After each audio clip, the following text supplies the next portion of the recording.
दोस्तों TVS company या तो 110 सीसी का स्कूटर देती है या 125 सीसी का स्कूटर देती है पेट्रोल। तो कंफ्यूजन बड़ा क्रिएट होता है यार, अगर आप उसको स्कूटर खरीदना चाहते हो टीवीएस कंपनी में, यार 125 ले लिया जाए या 110 सीसी ले लिया जाए, कौन सा बढ़िया है। तो दोस्तों इसी वीडियो में यही सवाल का जवाब दूंगा कि दोनों स्कूटर में कौन सा स्कूटर आपके लिए बढ़िया होगा, दोनों की प्राइस रेंज में कितना गैप देखने को मिल जाता है, ये कौन सा स्कूटर है, कौन सा मॉडल है, 110 सीसी में कौन कौन से मॉडल आते हैं, वो सब कुछ इस वीडियो में मैं बात करूंगा। सारा कंफ्यूजन आपके माइंड से कर दूंगा क्लियर। तो वीडियो में बने रहे, वीडियो को लाइक कर देना, अभी से लाइक कर दो ताकि आगे मतलब मुझे बड़ा अच्छा लगे कि जब आप वीडियो देख रहे हो लाइक ज़्यादा बढ़ेंगे तो मुझे बड़ा अच्छा लगता है। तो शुरुआत कर लेते हैं इसके प्राइसिंग से। तो मेरे सामने दोस्तों ये खड़ा है टीवीएस कंपनी का 125 स्कूटर। तो इसका जो प्राइस हो जाता है वो हो जाता है, देखो मेरे सामने ये डिस्क ब्रेक में खड़ा हुआ है और ये खड़ा हुआ है मेरे पास एलॉय व्हील में, इसमें डिस्क ब्रेक है। तो इसका जो डिस्क ब्रेक का प्राइस है वो 1,09,000 रुपये हो जाता है इस वाले का। कहाँ के प्राइस बता रहा हूँ, ये अलीगढ़ के प्राइस बता रहा हूँ। ये टीवीएस मल्होत्रा, ये टीवीएस का शोरूम पड़ता है सेंटर पॉइंट के पास, वहाँ के प्राइस बता रहा हूँ। तो 1,09,000 रुपये, लेकिन हम कंपैरिजन एलॉय व्हील वाले से करें क्योंकि 110 सीसी मेरे पास एलॉय व्हील का स्कूटर खड़ा है। तो इसका एलॉय व्हील का प्राइस कितना हो जाता है, 1,04,500 रुपये। तो मान के चलिए 1,04,500 रुपये, और इसका जो प्राइस हो जाता है 94,500 रुपये, यानी कि 94,500 रुपीज़ इसका। तो अगर दोनों में गैप माने, दोनों स्कूटर में जो फ़र्क माने, तो 10,000 रुपये का कुल मिला के फ़र्क आ जाता है कि 10,000 रुपये ये महंगा होता है और 10,000 रुपये ये सस्ता होता है। ये 125 सीसी में होता है और ये 110 सीसी में हो जाता है। तो दोस्तों ये तो हो गई प्राइस रेंज की बात। आखिर इतना पैसा कंपनी जब ले रही है तो क्या क्या फीचर दोनों में दे रही है, फ़र्क दोनों में क्या क्या मिल जाता है। तो फ्रंट प्रोफाइल से विजिट कर लेते हैं दोनों का।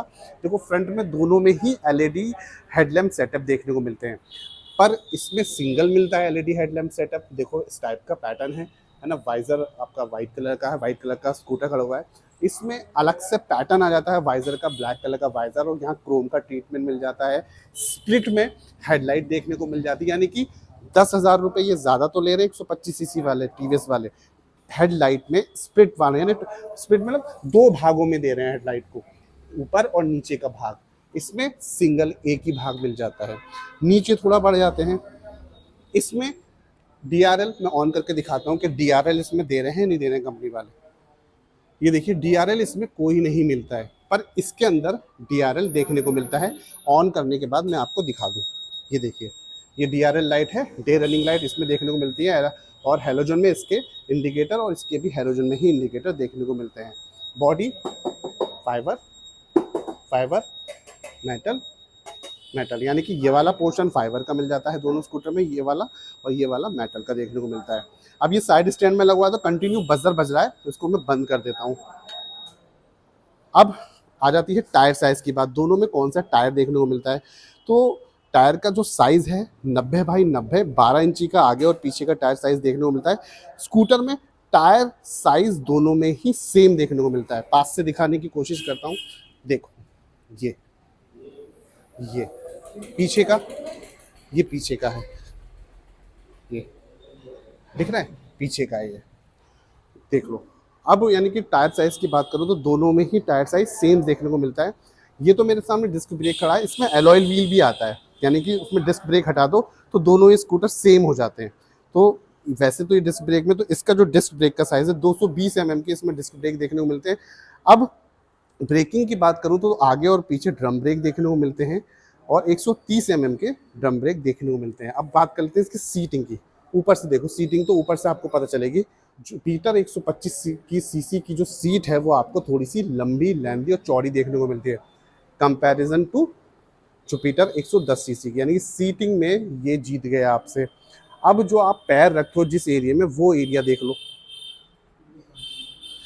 उसका पैटर्न ये मिल जाता है। देखो यहाँ ग्लव बॉक्स देखने को मिल जाता है, चार्जिंग सॉकेट भी देखने को मिल जाता है इस स्कूटर के अंदर, और की का पैटर्न, की तो दोनों ही गाड़ियों की सेम देखने को मिलती है, 125 सीसी की और 110 सीसी की।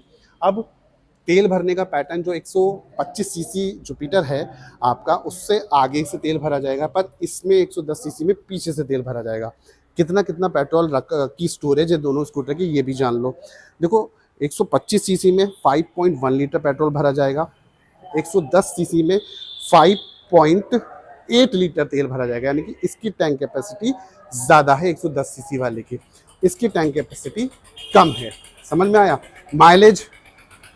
माइलेज में आपको 5 का फ़र्क देखने को मिलेगा, यानी कि 15 का सीसी का फ़र्क है, तो माइलेज ये स्कूटर 5 माइलेज कम देगा, ये 5 माइलेज ज़्यादा देगा। अब कितना माइलेज देगा, ये आपका 50 तक का माइलेज निकाल देगा, ये 45 तक का माइलेज आराम से निकाल देगा। अब कंसोल की बात कर लेते हैं, दोनों स्कूटर में आखिर मीटर कंसोल का पैटर्न क्या दिया गया है। देखो इसमें डिजिटल और एनालॉग मीटर देखने को मिलता है, ये देख लो, है ना। अब ऑन होने के बाद कैसा लगता है, ये कुछ इस टाइप से पैटर्न लगता है। बहुत ढेर सारे फंक्शन देखने को मिलते हैं, क्या क्या, 2 मोड्स देखने को मिलते हैं, इको, है ना, इको मोड पे भी चलाओगे तो ये इको लिख कर आएगा, और फ्यूल का देखने को मिलता है, माल फंक्शन का, और हॉर्स देखने को मिलता है, साइड स्टैंड का रिमाइंडर, ये स्पीडोमीटर, इसमें आपका डिस्टेंस टू एम्पिटी भी देखने को मिलता है, यानी कि आपका गाड़ी में कितना तेल और कितना चलेगा।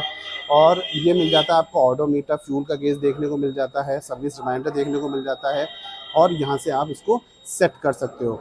ये आ जाता है आपका आइडल का ऑप्शन, अगर ये आइडल वाला ऑन है तो ट्रैफिक लाइट पर ऑटोमेटिक स्कूटर बंद हो जाता है।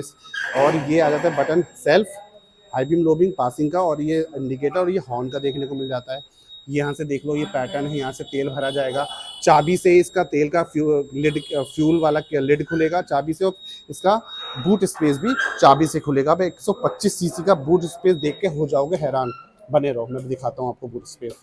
देखिए इसका बूट स्पेस चाबी से ही खुलेगा, देखिए मैं खोल कर दिखाता हूँ, ये देखो 33 लीटर का इसके अंदर बूट स्पेस, यानी कि जुपिटर 125 का सबसे ज़्यादा पेट्रोल स्कूटर में सबसे ज़्यादा बूट स्पेस माना जाता है, ये देख लो। पर लाइट वगैरह इस बूट स्पेस में आपको नहीं देखने को मिलती है, चार्जिंग सॉकेट तो आगे ही देखने को मिल जाता है, और इसका बूट स्पेस जो है वो आपको 21 लीटर का देखने को मिलता है, 110 सीसी का, ये देख लो। दोनों को दिखाऊं, ये 110 सीसी का बूट स्पेस है, ये देख लो 21 लीटर का, और ये आपको 125 सीसी का बूट स्पेस देखने को मिलता है, ये देख लो। कंपैरिजन मैंने आपको बूट स्पेस का दिखा दिया। और अब 110 सीसी वाले का कंसोल के बारे में बताऊंगा कि मीटर कंसोल आपको इसमें देखो डिजिटल मीटर कंसोल देखने को नहीं मिलता है, उसके लिए आपको ZX सीरीज़ में जाना पड़ेगा। अब इसका जो सिंपल वाला आपका जुपिटर 110 सीसी, उसका जो मीटर कंसोल है आपका पूरी तरह से एनालॉग में है, फ्यूल का देखने को मिल जाता है, पावर और इको मोड्स देखने को मिल जाते हैं, और इंडिकेशन वार्निंग लाइट्स में क्या क्या देखने को मिलता है, फ्यूल का, माल फंक्शन का, और हाई बीम लो बीम का, इंडिकेटर का, साइड स्टैंड का, ये सारी चीज़ें वार्निंग लाइट्स में देखने को मिलती हैं, ऑडोमीटर, स्पीडोमीटर, ये सारी चीज़ें। अब स्कूटर भगाने के शौकीन हो तो इसकी टॉप स्पीड 78 किलोमीटर पर आर की हो जाती है, और इसकी टॉप स्पीड हो जाती है 95 किलोमीटर पर आर की, इसकी टॉप स्पीड हो जाती है 125 सीसी वाले की। बैक प्रोफाइल ज़रा विजिट करा दूँ, देखो बैक में इसकी देखो हेलोजन में बैकलाइट और हेलोजन में इसके इंडिकेटर, यहाँ से इसमें 110 सीसी वाले जुपिटर में यहाँ से तेल भरा जाएगा, और 125 वाले में आगे से, और इसका बैक प्रोफाइल कुछ इस टाइप से है। इसकी बैक प्रोफाइल की एक खासियत और बता दूं, सारी गाड़ियां आगे DRL देती हैं, पर जुपिटर 125 पीछे भी DRL देती है। एक बार मैं जलाकर आपको दिखा दूंगा, ये देखो, यहाँ से मैंने ऑन कर दिया, देखो ये तो इसकी बैकलाइट हो गई जो कि हेलोजन में, ये अलग से DRL जलती है पैटर्न, और हेलोजन में इसके इंडिकेटर हैं, ये देख लो। सस्पेंशन की बात करते हैं, देखो दोनों ही गाड़ियों में जो सस्पेंशन है वो आपको टेलीस्कोपिक तो आगे के मिलेंगे, आगे की सस्पेंशन है टेलीस्कोपिक मिलेंगे, और 125 सीसी में पीछे के सस्पेंशन आपको मिलेंगे 125 सीसी के 3 time adjustable gas charge suspension मिलते हैं, देखो है spring loaded 3 time adjustable suspension है 125 सीसी के, और 110 सीसी के आपको सस्पेंशन ये देखो इस टाइप के देखने को मिलते हैं, ये भी आपके 3 टाइम एडजस्टेबल हैं, स्प्रिंग लोडेड सस्पेंशन है, यानी कि सस्पेंशन भी आगे पीछे के कंपनी ने सेम ही रखे हैं। दोस्तों वीडियो के अंत में मैं ये भी बताऊंगा कि आपके लिए कौन सा बेटर रहेगा, है ना। वीडियो में बने रहो, थोड़ी सी मुझे स्पेसिफिकेशन बताने दो। अब बात आती है वजन, दोनों स्कूटर का वजन कितना हो जाता है। इसका तो होता है 110 सीसी का 107 किलो का, और इसका हो जाता है 108 केजी का।